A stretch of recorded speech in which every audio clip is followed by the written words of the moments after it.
Merci de me suivre comme toujours. Nous sommes mercredi après-midi.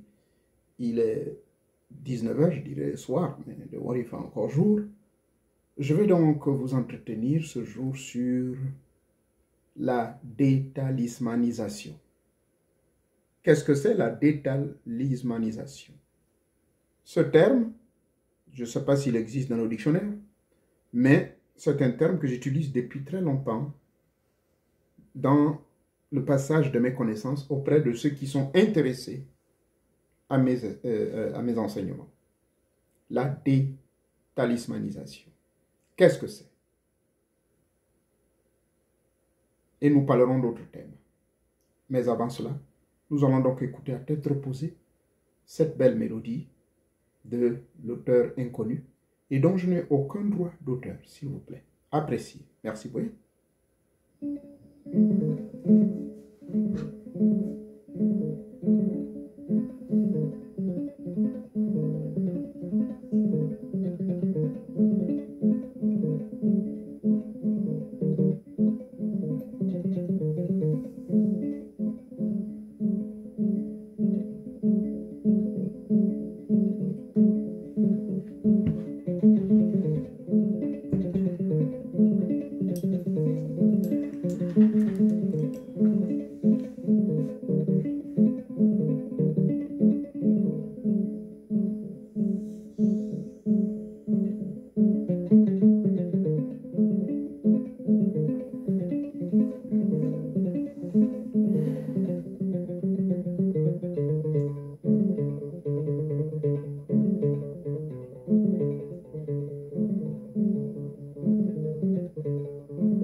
Jabeli memongongo ya mweka mito. Jabeli memongongo ya mweka mito. Jabeli memongongo ya mito mo ibo kan. Jabeli memongongo ya mweka mito.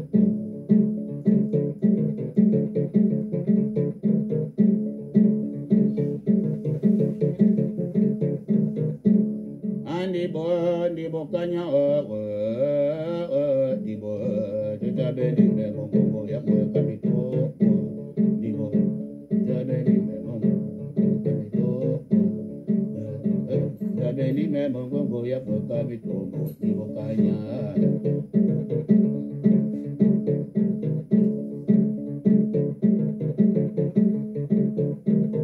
Andi bo Jabeli memongongo ya mweka tomo dibo Jabeli memongongo Jabeli memongongo ya mweka mito dibo Jabeli memongongo ya mweka mito.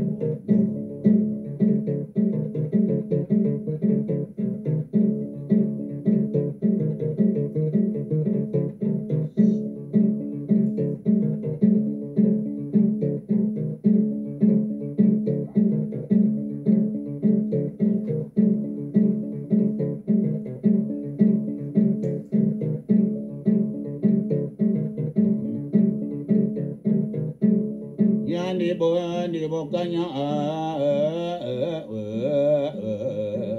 Jabeli memongongo ya mweka mito dibo Jabeli dibo kanya Jabeli memongongo dibo man Jabeli memongongo ya mweka mito.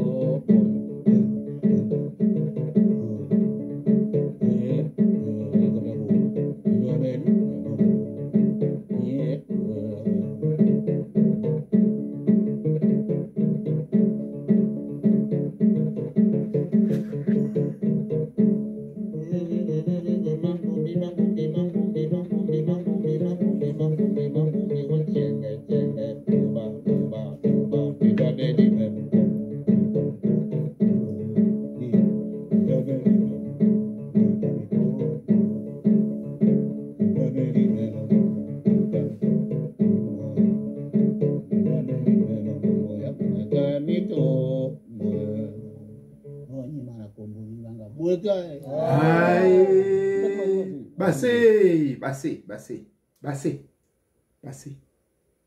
Adiobe, adiobote, bassé. Bien. Je vais donc vous parler du thème principal. La détalismanisation. En Afrique, même ici aux États-Unis, on assiste dans certaines églises qui sont dirigées par des Africains. On n'assiste pas à ce genre de spectacle dans les églises anglicanes, par exemple, américaines.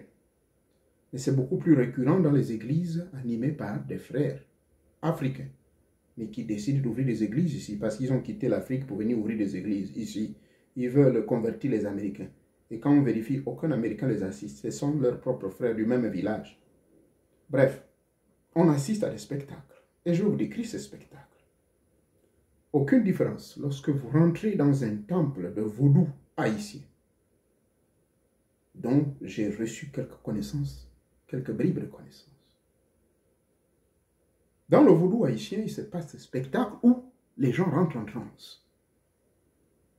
Au recoin de rue, devant des synagogues, on voit plutôt des spectacles beaucoup plus bénéfiques, moins terrorisants.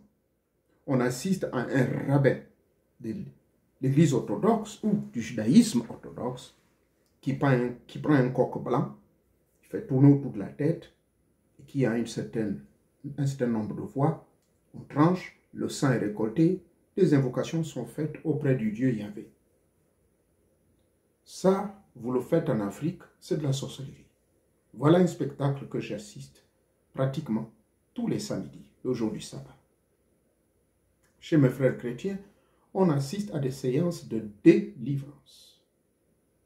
Des gens qui sont livrés à eux-mêmes, qui sont livrés, selon les églises, aux esprits, qui sont livrés aux esprits de malédiction, diront-ils. Et c'est ainsi qu'on assiste à des spectacles dits de délivrance. Plus grave encore, on assiste à des spectacles de destruction de nos totems, destruction des fétiches, des pouvoirs gardiens de la famille, gardiens de l'histoire de cette famille, au profit d'un individu qui ne retrouve plus son équilibre psychologique, sociologique, social. Eh bien, il se réfugie donc dans ces milieux sectaires et par de méthodes pas tout à fait acceptables par la société, nous assistons donc à des incantations. Car lorsqu'un soi-disant homme de Dieu s'agite avec une Bible, crie au nom de Jésus, crie et demande au nouvel adepte de s'en débarrasser de tous ses pouvoirs pour pouvoir être à la disposition de ce pasteur et qu'il doit les détruire, les brûler. C'est cela, ce qui se passe dans la plupart des sociétés secrètes, inclus dans certaines églises dites éveillées. Et moi qui, personnellement, j'ai subi, pour ne pas dire j'ai eu une formation de exorciste. J'ai près de 13 ouvrages d'exorcisme pratique. L'un des meilleurs qui avait été écrit par un Italien et s'est gardé comme un best-seller dans la grande librairie du Vatican. J'ai ce livre. Lorsque vous le pratiquez, lorsque vous exécutez les paroles, tout bouge autour de vous. Toutes les forces du bas ou les miasmes du bas astral se mettent en ébullition. Ça aussi, ce sont des spectacles que nous assistons. Mais tout ceci, le pasteur, est-ce qu'il a le pouvoir de détruire? Le prêtre, a-t-il le pouvoir de créer de l'exorcisme, soi-disant délivrer un individu d'un esprit de quelqu'un qui est possédé? Mais les résultats, est-ce que ces résultats sont définitifs? En 1990, voire 92, un monsieur, Bernard Bonke. Il est réfugié ici aux États-Unis, d'origine allemande. Il est caché dans son coin. Il a soi-disant fait des miracles. Pardonnez-moi. Soi-disant faire des miracles au Gabon. Nous nous en souviendrons que le stade de Port-Gentil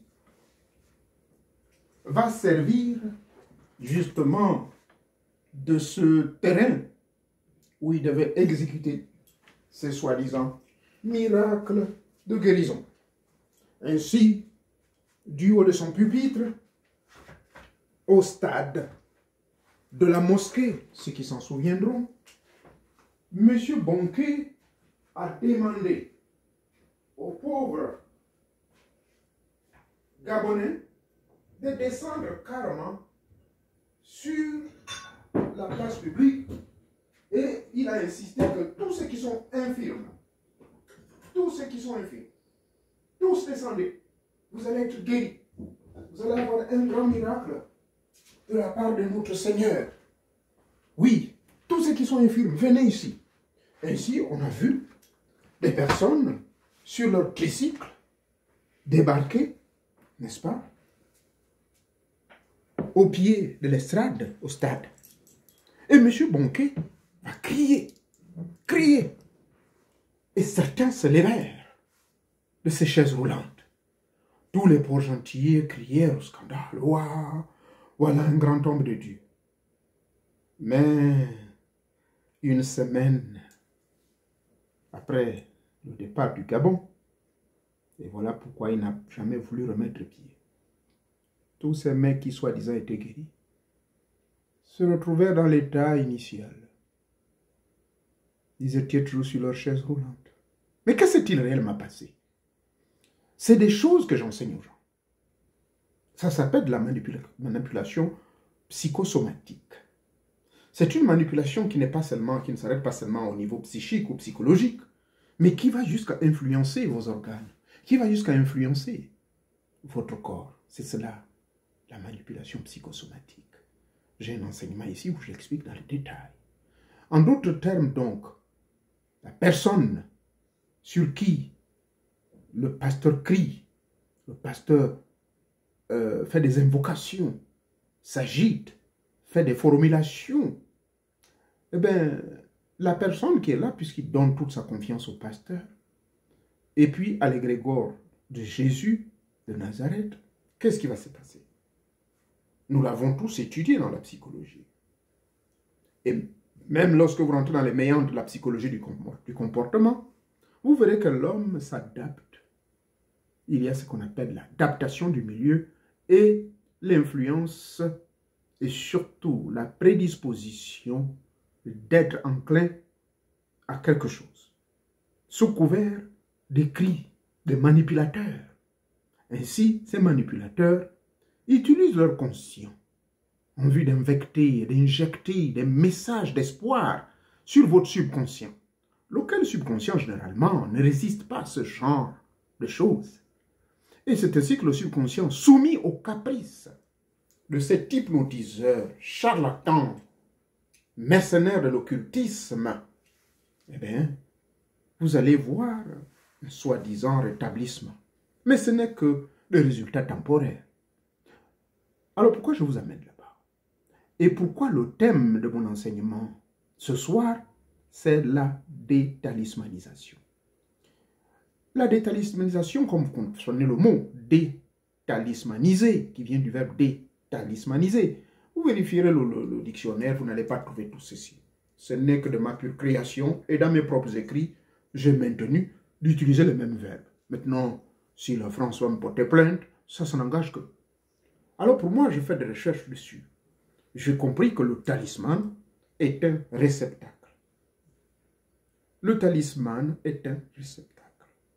La talismanie pratique, c'est la science qui nous apprend justement comment transférer des forces, transférer des esprits, ou du moins créer le courant énergétique dans ce réceptacle. Le talisman est un réceptacle qui est en fonction de l'orientation mystico-spirituelle de l'opérateur, renferme, détient, a, si vous voulez, une somme importante énergétique des forces et des courants mystico-spirituels, des courants des esprits de l'au-delà. D'autres opérateurs tels que votre homme serviteur, parfois j'utilise même les forces telluriques. Mais vous verrez que les forces telluriques, comme l'a appris M. Manouri dans la magie nordique, donc de l'Europe du Nord, c'est simplement la captation ou rentrer en possession de l'ensemble de toutes les énergies qui sortent les corps terrestres. Et ces énergies, on les appelle les énergies telluriques. Ces énergies ou forces telluriques, selon la science du Feng Shui, que je vous prie également d'étudier, et les cours sont disponibles en ligne. Feng Shui, qui vous permet donc de mesurer, de sentir les vibrations des forces, l'orientation des énergies, les énergies positives et négatives. Bref, ceci rentre dans le cadre donc de la talismanisation. La talismanisation, c'est la talismanie pratique en d'autres termes, où on vous apprend, et je le fais jusqu'à ce jour, on vous apprend donc comment faire des charges dans un objet, des charges dans un quelconque élément. Les véritables mages, y compris moi, j'utilise souvent ce qu'on appelle des parchemins animaux. Les parchemins d'animaux pour, par exemple, les entités de l'élément feu. Les parchemins végétaux, je l'utilise beaucoup plus avec les entités de l'élément eau. Maintenant, chaque opérateur, ça dépend de l'école qui vous a formé. En général, la qualité du parchemin, selon mes maîtres, la qualité du parchemin donc a une importance capitale dans l'élaboration de votre talisman. Car la charge énergétique peut créer, si vous voulez, la destruction du réceptacle. Et c'est ainsi que donc d'autres passent par des moyens beaucoup plus efficients, tels que nos ancêtres, ils utilisaient donc l'élément végétal, c'est-à-dire les arbres. Là, je fais allusion donc au masque. Je fais allusion aux petits dieux que nous appelons des boutis, qui pour la plupart étaient faits à base des végétaux. Exceptionnellement, le peuple pygmée, ils vont vous le dire. Mais je ne vais pas rentrer dans le monde du secret. Ils vont vous dire que, par contre, l'élément minéral serait l'un le plus efficace des réceptacles qu'on peut utiliser. C'est ainsi que vous avez, par exemple, la pierre d'Embigou. Chez nous, au Gabon, nous avons une pierre qu'on appelle la pierre d'Embigou. Elle est beaucoup prisée ici aux États-Unis. De 1996 jusqu'en 2011, il y avait un commerce illicite de la pierre d'Embigou au niveau de la Californie. C'était grave. J'ai assisté, j'ai vu, avec la complicité du régime déchu, et dont certains sont devenus des milliardaires. Mais cette pierre d'Embigou, les gens ne connaissent pas son origine. Les gens ne voient que le côté esthétique commercial, avoir de l'argent. Mais la plupart des gens qui se sont enrichis au dos de cette pierre d'Embigou, je vous signale que beaucoup sont morts bizarrement. Et certains, les richesses qu'ils ont eues à travers la pierre d'Embigou, ils n'ont rien fait dans leur vie. C'est comme s'ils étaient maudits. Mais nous, dans le monde des sciences, on dit qu'ils sont maudits.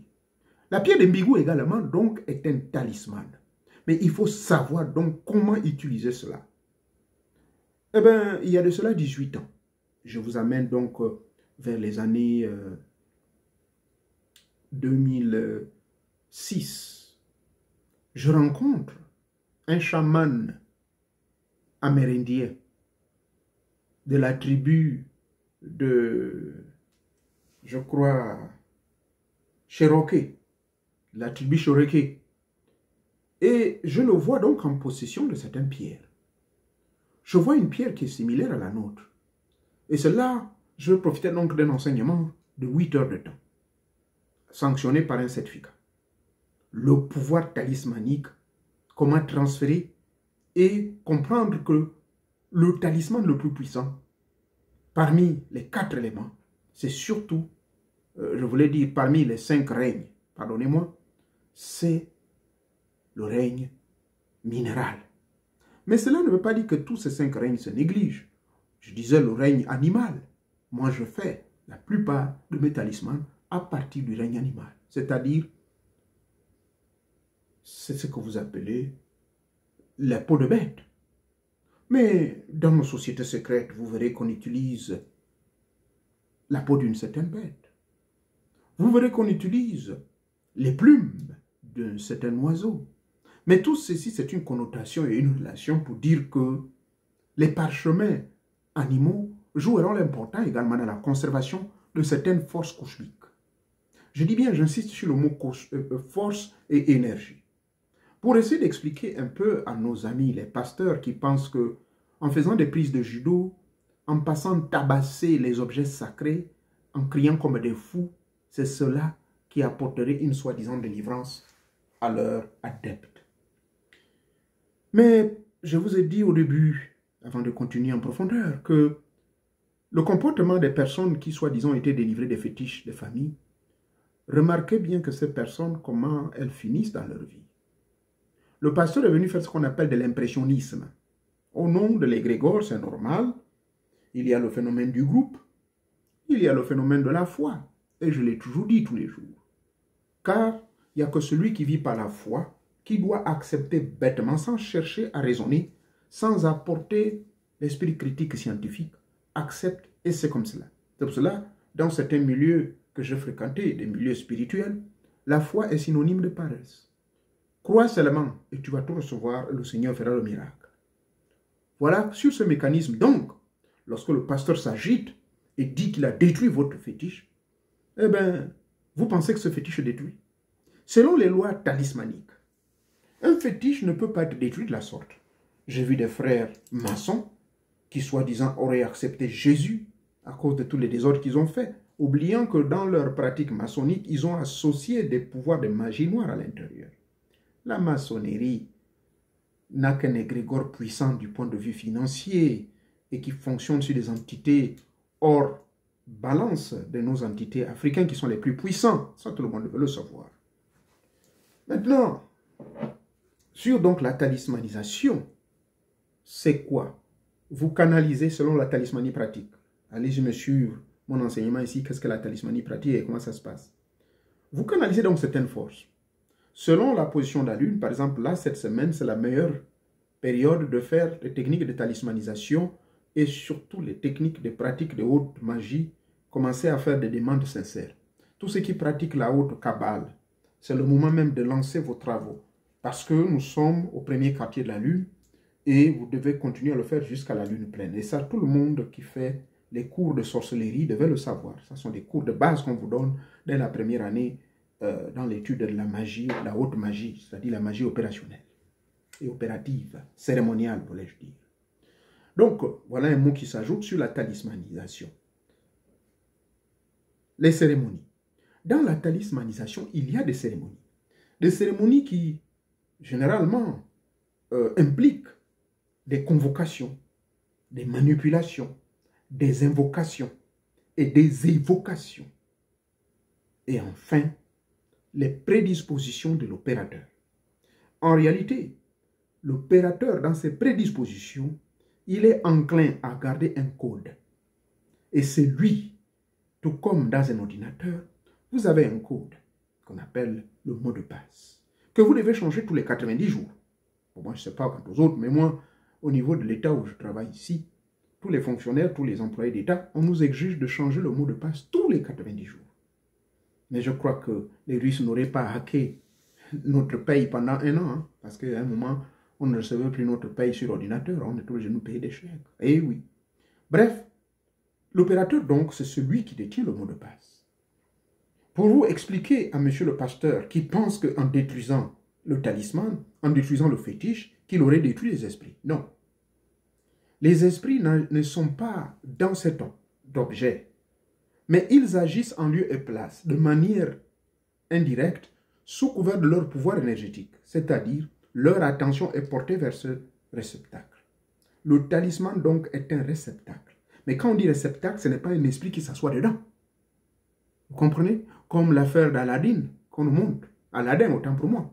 qu'Aladin avait une petite magie où l'esprit sortait de quoi? Oui, certes, l'esprit peut rentrer dans l'espace et le temps, l'esprit rentre dans tous les cinq règnes, est capable de se transformer en poisson, se transformer en humain, se transformer en caillou, se transformer en arbre. Et d'où on nous dit que tous les 5 règnes, c'est des êtres vivants. La pierre est vivante. D'accord? L'or que j'ai ici est vivante. L'argent, la pierre noire, je sais pas, la pierre noire, par exemple, du nord de la France, est vivante. La pierre qu'on appelle la gemme à sel, elle est vivante.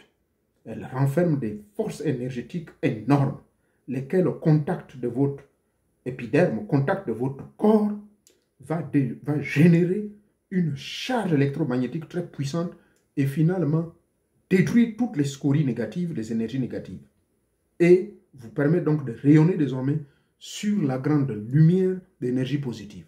C'est ce que font certaines pierres. Et je n'en cache pas aux gens qui sont abonnés avec moi, donc je vous ai confié le contact de mon cher frère, M. Yves, qui m'avait autorisé de faire la publicité, puisque moi-même, j'ai utilisé ces articles, ça fait plus de 30-40 ans. Et ce sont des articles très puissants. Mais là encore, ce n'est pas un talisman, mais ce sont des forces électromagnétiques. Ça peut être une forme de talisman, mais qui ne fonctionne pas sur des entités dématérialisées, qui ne fonctionne pas sur des entités spirituelles, non égrégoriques. Parce que, vous savez, il y a 2 formes d'entités. Les entités grégoriques qui résultent de la création humaine, et il y a des entités dématérialisées, c'est-à-dire derrière votre lignée ancestrale, il y a eu quelqu'un avec le temps, arrière-grand-père, arrière, jusqu'au premier homme, mais qui ont évolué dans le monde de la lumière et qui ont atteint d'autres dimensions. Ceux-là donc, il faut distinguer que ce sont eux qui, à travers vos invocations, évocations, transferts, convocations, manipulations et suivi des mouvements des astres, c'est-à-dire par exemple au cas de la Lune, comme je vous l'ai dit, que ça c'est la période favorable. Il y a une raison derrière cela, car dans un enseignement je vous expliquais, et c'est des choses que j'ai appris depuis les années 80 et que j'ai expérimenté. C'est-à-dire que quand la Lune commence à monter, c'est la bonne période justement de dépenser vos énergies sexuelles. Mais lorsque la Lune part du premier quartier et qu'elle devienne pleine, jusqu'à 3 jours de plénitude, arrêtez toute activité sexuelle, ou du moins faites-le, mais ne jouissez point. Pourquoi? Parce que là, quand la Lune est pleine, le bol est complètement plein, ça veut dire que c'est la période où l'énergie céleste descend vers le bas, et c'est souvent durant cette période que vous avez la réponse favorable à toutes vos requêtes, comment dirais-je, ponctuelles. On ne fait pas, ça dépend. Les prières ou les demandes de, comment dirais-je, vos requêtes ou les prières, ça dépend de quelles prières. Si c'est des prières qui sont liées avec la matière, souvent, il y a une certaine position de la Lune qu'il faut observer. Mais si c'est des prières qui sont liées avec les qualités spirituelles, telles que les dons de voyance, les dons de prophétie et autres, il faut observer le cycle de 14 à 18 jours. C'est-à-dire 15 jours exactement, le cycle complet de la disparition à l'apparition et de l'apparition jusqu'à 15 jours. 15 jours, la Lune est totalement pleine. Et il faut 3 jours, donc ça nous amène jusqu'au 3e jour, la Lune va connaître cette période d'observation, d'intensité. Mais c'est durant cette période-là que nous, les grands initiés, je ne dirais pas grands, pardonnez-moi, mais que je bénéficie également et que moi je fais partie de ce cercle des initiés qui profitent de cette énergie du 3e jour à partir de la plénitude de la Lune, précédant le 1er jour de la décadence. C'est-à-dire lorsque ça va en décadence, en d'autres termes, la Lune va de l'ascendance à la descendance.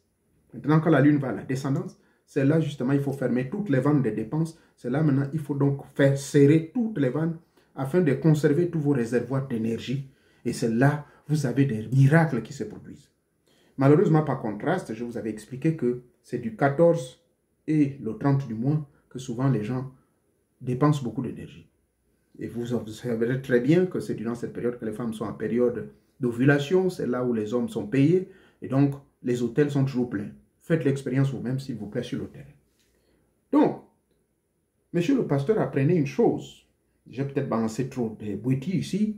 Retenez que la talismanisation, c'est une technique qui consiste à notre ancêtre de remplir à partir de certains règnes. Ça peut être le règne animal, ça peut être le règne, mais pour la plupart, c'était le règne minéral et le règne végétal. D'où les statuettes que les colons sont venus à partir du XIIIe, XIVe siècle de venir détruire sur la zone de Congo.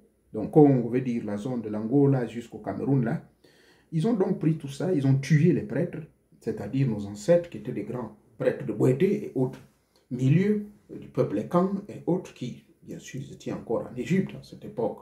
Allez-y étudier l'histoire de l'épopée du Mvet, écrit par un grand maître connaissant au niveau du Gabon, dont je ne m'en souviens plus le nom, mais en tout cas, faites des recherches, tapez sur Google, épopée du Mvet, à partir du 7e jusqu'au 12e siècle. J'ai parcouru tout cet ouvrage, mais j'ai oublié le nom de l'auteur, pardonnez-moi. C'est ainsi que là-dedans, on va vous expliquer comment nos ancêtres, et puis Cheikh Anta Diop vous expliquera également le phénomène de la talismanisation. Donc les masques, les fétiches qu'on voyait, ce n'étaient que des représentations. Mais ces esprits, forcément, n'habitaient pas là-dedans. Donc vous, pasteur, quand vous venez taper, vous venez détruire, vous venez brûler, et puis votre adepte se sent soulagé. C'est un soulagement psychologique, d'accord, à cause de la manipulation psychosomatique. Mais ce n'est pas un soulagement définitif que vraiment, là, il est délivré. C'est faux. Parce que lui, il fait partie de la lignée de, de cette ancestralité. Le fétiche qui est là, le pouvoir qui est là, le kendo qui est là, le mwanzu qui est là, l'habit qui est là, le chapeau qui est là, qui a été porté de génération en génération. Vous venez détruire, vous allez mettre le feu, mais vous détruisez seulement matériellement. Mais spirituellement, on ne peut pas détruire un esprit, vous devez le savoir, monsieur le pasteur. Vous dites, oui, c'est brûlé au nom de Jésus. Mais Jésus lui-même, ne serait-il pas descendu aux enfers? Selon vos propres déclarations, à l'Église catholique, on nous le dit, que Jésus descendit aux enfers. Et c'est au 3e jour qu'il sortit de l'enfer, et par la suite ressuscita. Ce n'est pas ce qu'on nous dit. Mais l'enfer en question, c'est quoi alors? Si réellement l'enfer était là pour brûler des âmes, mais Jésus n'en serait pas sorti sain et sauf. Mais ça veut dire tout simplement que l'âme, l'esprit, traverse tous les éléments. L'esprit est capable d'aller dans l'eau, aller dans le feu, aller dans l'air, aller sous terre. L'esprit est, tel qu'on le dit, il ne peut pas. L'esprit est immatériel. Mais la matière ne résiste pas à l'esprit. Mais c'est la matière qui vient de la manifestation de l'esprit, la manifestation de l'énergie. Donc l'énergie et la matière sont la cause de la matérialisation. Donc cette matérialisation, cette talismanisation, c'est tout simplement le travail que l'opérateur fait en combinant certaines forces énergétiques, n'est-ce pas, en fonction des astres. Donc il peut connaître lui-même là où il les cherche. S'il va vers Vénus, il sait quelle entité il faut convoquer. S'il va vers Mars, il sait quelle entité. Et c'est ainsi que dans cette technicité, seul l'opérateur connaît les secrets et les formules, il remplit. Et je répète le mot formule. Donc, c'est seul l'opérateur qui a la formule secrète. Maintenant, le jeune que vous venez, vous dites, oui, votre grand-père a laissé un fétiche, c'est ce qui vous retarde, c'est pour cela que vous êtes malheureux, acceptez Jésus dans vos vies. J'ai dit en réalité, le pasteur n'a rien compris. Parce qu'il ne connaît rien des mystères de la vie. Lui, il vient, il pense que parce que Paul, ou bien un Jésus, les apôtres, souvenez-vous de la scène où, la scène qui est écrite dans la Bible, selon le Jésus des chrétiens, les disciples de ce dernier vont tenter de débarrasser un fou qui était possédé, mais seul Jésus est venu, il a réussi à le faire. Pourquoi? Mais parce que c'est Jésus qui avait la formule. Jésus connaissait la formule secrète. Donc, que vous criez comme des fous, monsieur le pasteur, seul le grand guide et gardien, c'est pour cela que chez nous en Afrique, nous avons des gardiens de ces richesses et de ces pouvoirs-là. Ce sont eux qui connaissent les formules secrètes. Donc vous pouvez brûler, mais le pouvoir est toujours là dans le village. Vous allez brûler ces objets. La preuve en est que les objets qui ont été volés, amenés en Allemagne, amenés en Hollande, amenés en France, n'est-ce pas? Et dont seuls les gardiens, les militaires qui gardent ces objets dans ce qu'on appelle des musées. Est-ce que vous savez les milliards de témoignages qui ont été écrits par ces mecs qui travaillent là-dedans? Des esprits, des gens qui ont vu des gens de grande taille, qui dégageaient du feu. Mais pourtant, ils ont amené les prêtres. Les prêtres ont fait des incantations. Les prêtres ont fait ce qu'on appelle des exorcismes. Après avoir tué nos ancêtres, ils ont amené ces objets. Mais ces objets, je le répète, ce n'est pas dans ces objets que l'esprit est caché. Mais ces objets sont chargés des forces énergétiques, mystico-spirituelles des entités. Donc, de là où ils sont, ces objets ils sont aussi là. D'accord? Donc, si vous faites tout, vous pensez vous les négligez. Mais dans le monde astral, dans le monde de l'invisible, ils sont présents. Et l'esprit ne se brûle point. Il n'y a pas un enfer qui va brûler l'esprit de quelqu'un. D'accord? Comme on nous l'a fait croire. Des faux témoignages mensongers. Des gens qui sont venus faire des témoignages, raconter n'importe quoi et revenir. Parce qu'ils seraient même en contradiction avec leur Bible. Parce que la Bible, dans le livre de l'Apocalypse, nous dit que le seul mot enfer existe uniquement après le règne de 1000 ans. Parce qu'il est dit, quelque part dans le livre de l'Apocalypse, à partir du chapitre 14 jusqu'au chapitre 19, virgule 22, surtout le virgule 21, autant pour moi, on nous parle de ce qui va arriver. À partir du chapitre 14, le nombre de personnes déterminées. Et la catastrophe qui va se fondre sur la terre. Et après, qu'est-ce qui se passe? La description est portée à partir du 17e jusqu'au 19e. Comment Gog de Magog, celui que vous appelez Satan, selon l'histoire qui est écrite dans leur propre Bible, mais qui n'arrive même pas à bien expliquer aux gens, il va être mis en prison après la grande tribulation. Et cette grande tribulation, eh bien, il va entraîner donc le fameux Armageddon, fin du monde, ou fin de système. Mais que ce fin de système, quand ça va sonner, les bons, selon Deutéronome chapitre 37, verset 29, vont être épargnés. Donc les justes, c'est-à-dire ceux qui marchent sur la justice divine, qui marchent sur les 4 lois de Teta Moaga, l'amour, la paix, la justice et surtout la puissance divine. Mais cette puissance divine, elle se maintient et elle s'acquiert par la prise de conscience individuelle en se connectant dans la véritable grande connaissance révélatrice venant de nos ancêtres. Et c'est ça la véritable. Donc, la détalismanisation. Vous qui pensez que en détruisant les talismans et que c'est la fin du règne, que c'est la fin de tout, non. Et que c'est l'enfer, non. Parce que, je le répète, que dans cette description de Jean qui a vu, il a vu un feu. Mais le feu là est réservé uniquement pour Gog de Magog, que vous appelez Satan, qui va être libéré après les 1000 ans de règne, c'est-à-dire durant les 1000 ans où toute la planète Terre, toutes les tribus de la Terre viendront vers la grande connaissance. Et vous lirez le livre de l'Apocalypse, le chapitre 21, on nous dira, et finalement Dieu essuiera toute larme des yeux, tout va revenir dans l'ordre, il y aura plus de mort. Et après les 1000 ans, disent ces écrits, Dieu va libérer le Gog de Magog pour pouvoir mettre à l'épreuve cette fois-ci. Maintenant, ceux qui chuteront de cette mise en épreuve, eh bien, ils vont aller au lac de feu, donc en enfer, avec celui que vous appelez Satan le diable. Ils vont être détruits définitivement. Donc le mot enfer n'existe que dans cette scène particulière dans les écrits, qui est la destruction définitive après le règne des 1000 ans. Or, nous n'avons même pas encore traversé la grande tribulation, nous n'avons même pas encore atteint la destruction du système actuel par les menaces d'armes nucléaires et autres. Dieu seul sait d'ici l'an 2050. Donc bref, j'en parle dans cette vidéo sur ma page Facebook. Et après, on va connaître finalement une destruction totale. Et ce sont les survivants de cette traversée, de cette destruction, qui vont, après cela, vivre l'expérience des 1000 ans. Mais les 1000 ans, c'est quoi? C'est une remise en ordre.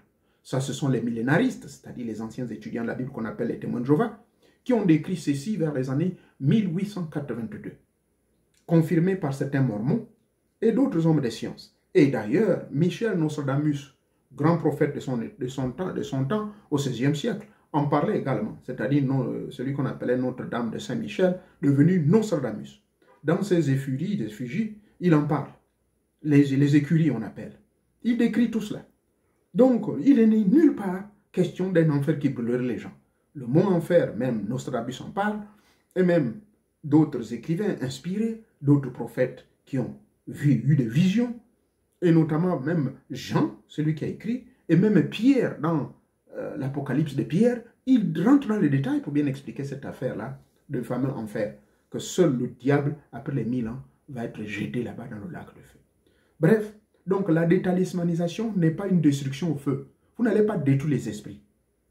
La seule destruction des esprits par le feu, c'est celle dont parle, n'est-ce pas, M. Jean et M. Pierre, qui étaient des anciens, surtout Pierre, qui était quand même la main droite de Jésus, selon l'histoire chrétienne, que jusqu'ici, je ne partage pas des avis. D'accord? Mais je viens seulement vous en parler parce que le public qui me suit, la plupart, c'est des anciens chrétiens comme moi. Mais qu'il faut revoir et rentrer en possession de la Bible noire qui a été traduite dans plusieurs langues, mais qu'on trouve la copie au niveau de l'Éthiopie. Ça s'appelle la Bible noire. C'est celle-là qui renferme les grandes vérités et les 107 livres sont bien décrits là-dedans. Faites des recherches, rentrez en possession de ça et vous apprendrez beaucoup plus de clarté. Conclusion, la détalismanisation, c'est simplement la destruction, soi-disant, des pouvoirs, mais ce n'est pas une destruction. On ne détruit pas, en réalité, les pouvoirs. Vous détruisez peut-être ces objets, vous détruisez ces choses, mais vous ne détruisez pas les esprits. Car, comme je l'ai dit pour ne pas me répéter, le talisman n'est qu'un réceptacle. Et ce réceptacle est vivant grâce aux formulations et surtout celui qui est le chef. Parce que dans chaque famille, il y a un chef. C'est lui qu'on fait appel pour pouvoir communier avec les esprits à travers cet objet. Mais sinon, cet objet, il est là, il est inactif. Il faudrait que celui qui a reçu pouvoir, de pouvoir toucher ça et parler, va activer cette chose-là. Et c'est parce que c'est lui qui détient le code. Donc, monsieur le pasteur, laissez la fille là tranquille. Laissez ce monsieur-là tranquille. Parce que ce monsieur ou cette fille n'avait pas le code. Car s'il avait le code, il ne vivrait pas dans une vie de carboignage. C'est comme cela. Mais c'est parce qu'aujourd'hui, la jeunesse tourne le dos à ces réalités et ces choses qu'on appelle les pouvoirs du village. Et voilà comment aujourd'hui, vous, avec vos folies des églises éveillées, vous êtes en train de les mettre dans des situations difficiles. Pourquoi? Parce que en faisant cette détalismanisation, vous pensez que vous détruisez les esprits. Non, non, non, non, vous lui rendez mauvais service. Car en brûlant ces objets-là, en réalité, les esprits sont conscients que, ok, non, c'est pas grave. Et imaginez-vous le revers. Ces personnes vont souffrir tout le reste de leur vie. Leur vie va être calboignée. Ils vont fréquenter votre église. Ils seront esclaves de votre église. Ils vont toujours vivre en fonction de vous. Mais dès que vous allez mourir, ou bien dès lors que quelqu'un va leur parler, comme moi, comme mon fils là, le chocolat des filles, ou bien d'autres frères, mon petit frère, et bien d'autres qui passent sur Dieu en question là-bas, toutes ces connaissances qu'on fait passer, les gens ont un éveil. Il y a l'éveil de la conscience divine. Et ça n'a rien à voir avec tous ces embryons. Donc que vous brûlez ou que vous ne brûlez pas, seul le véritable initié a la formule secrète. Voici ici. Ça, c'est une chevalière. Ça, c'est un talisman. D'accord? Ça, c'est un talisman. Mais ce talisman-là, pour qu'il soit opérationnel, avant de le mettre sur moi, j'utilise une formule, telle que me l'a enseigné mes frères parmi les 99 Maharajas de l'Inde, à l'école de la haute sorcellerie et de la magie protectrice et de toute forme de maladie. Ça, là, c'est cela. C'est un talisman. Parmi les objets sacrés que j'ai ici, il y a un kavacha. Le kavacha, c'est un talisman très puissant qui coûte entre 3 et 5 millions, dans lequel il y a eu des entités qui ont été invoquées. Mais la plupart de ces entités, ce sont des esprits de gens indiens, mais qui étaient des grands maîtres de leur vivant, qui n'ont jamais connu de femmes, mais qui sont des grands maîtres désincarnés, mais qui acceptent d'être au service d'un individu quelconque. Et ils sont là à mes services. Maintenant, puisqu'ils sont à mes services, vous allez prendre l'un des objets sacrés que je porte ici, qu'on appelle le kavacha, vous allez brûler ça. Ne pensez pas que je deviendrai fou. Non, je prendrai volontairement, je dis prends. Parce qu'avant de mettre ça sur moi, j'utilise une formule. Dès que j'enlève, j'utilise une formule. Parce que tout dans la vie marche avec un mot de passe. Ça, il faut le savoir. Donc, vous qui vous agitez sur le « oh, on va détruire, oh, on va faire ceci », les résultats, au contraire, c'est vous qui portiez ces objets, qui étaient gardiens de ces objets, ça vous rend un mauvais service. Vous avez... Pardonnez-moi. Vous êtes soulagé présentement. Mais qu'en sera-t-il de vos enfants? Vous allez imposer les pauvres enfants. Mais les enfants, là, les yeux vont s'ouvrir. Et à la fin des fins, voilà comment la chose et le pouvoir qui était laissé par votre arrière-grand-père depuis le 2e siècle de notre ère, avant même que le fameux Jésus ne vienne, parfois même 12 000 avant Jésus, ou 50 000 avant Jésus. Vous voyez les gens au Tibet? C'est des choses qui ont duré depuis près de 600 000 ans. Et ils continuent à les suivre. Vous vous rendez compte? Qu'est-ce que les Anglais n'ont pas fait?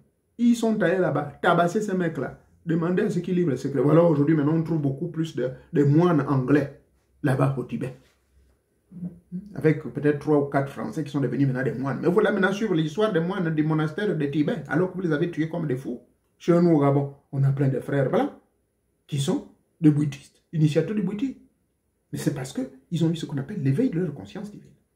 Donc, brûler, détruire les objets sacrés, tout cela, ce n'est pas cela qui va brûler nos esprits. On ne brûle pas les esprits. On ne les brûle pas. Vous brûlez les réceptacles. Mais ces réceptacles agissent, je le répète, c'est un réceptacle. C'est-à-dire qu'il est là afin de rentrer en communion directe avec les entités qui ont été invoquées et avec toutes les talismanies, les techniques talismaniques qui ont été faites. Mais, pour que ceci soit effectif, il a fallu que je mette en marche mon iPad ici pour que je puisse faire ces enseignements. Mais dès que j'arrête, vous allez voir quoi? Zéro. Voyez-vous? Donc, il faudrait que l'opérateur soit là pour faire la manipulation. Donc, c'est la même chose avec ces choses-là. Moi, je suis un expert de l'exorcisme. J'exorcise, je fais même du feng shui. Je vous ai dit ça. Je suis également maître du Reiki, toutes ces histoires-là. Mais le véritable talisman, il faut le comprendre, comme je l'ai toujours enseigné, c'est vous-même. C'est pour cela que je dis, c'est vous qui avez la formule. Il y a certains qui sont arrivés à un niveau où ils n'ont plus besoin de ces... Moi, personnellement, je n'ai plus besoin de ces objets. Ceci, c'est seulement pour la beauté du corps. Tous ces cavages que j'ai là, je vous avais dit qu'il y a des bagues qui ont disparu mystérieusement, reparties vers le grand temple de Calcutta et de Mumbai, en Inde. Ça a disparu. De la même manière que c'était venu mystiquement, ça a disparu mystiquement. Les maîtres là-bas m'ont dit, ah, toi, tu es un peu, les esprits sont fatigués d'être à tes côtés parce que toi, ils n'ont plus besoin de, tu n'as plus besoin d'eux. Qu'est-ce que tu ne peux pas faire?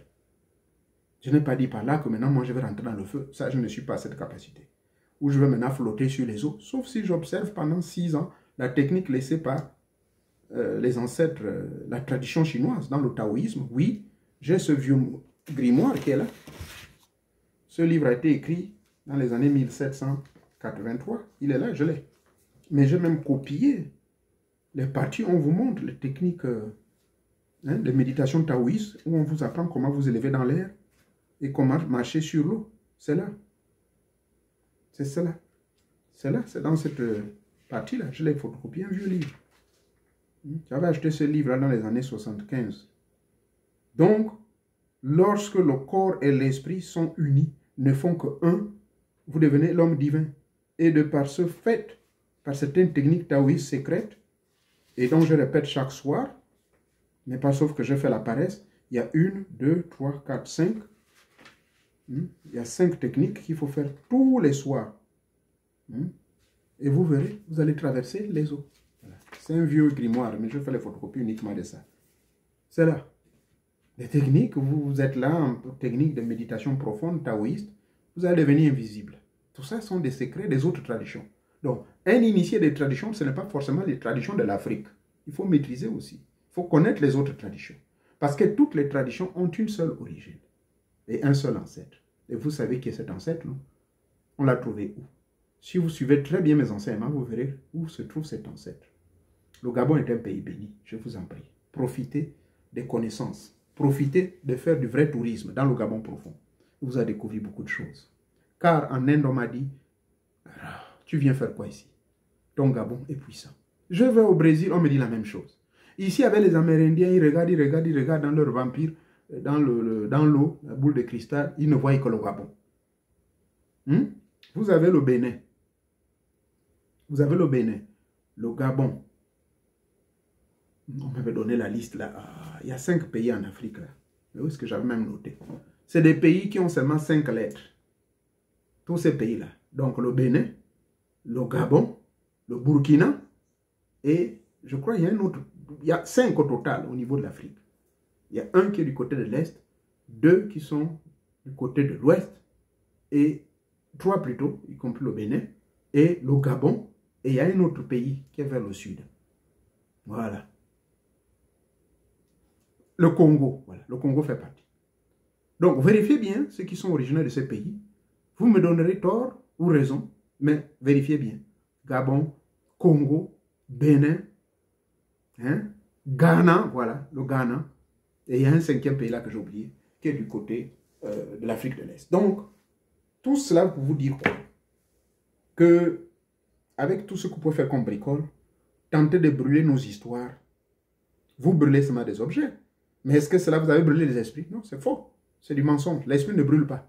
Ça ne brûle pas. Lui-même, votre Jésus, ceux qui sont chrétiens, Jésus est parti dans le feu, non?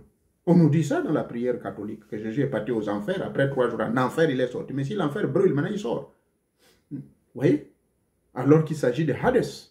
Hades veut dire le séjour des morts, le royaume des morts. Et on nous montre ça au cours de notre initiation.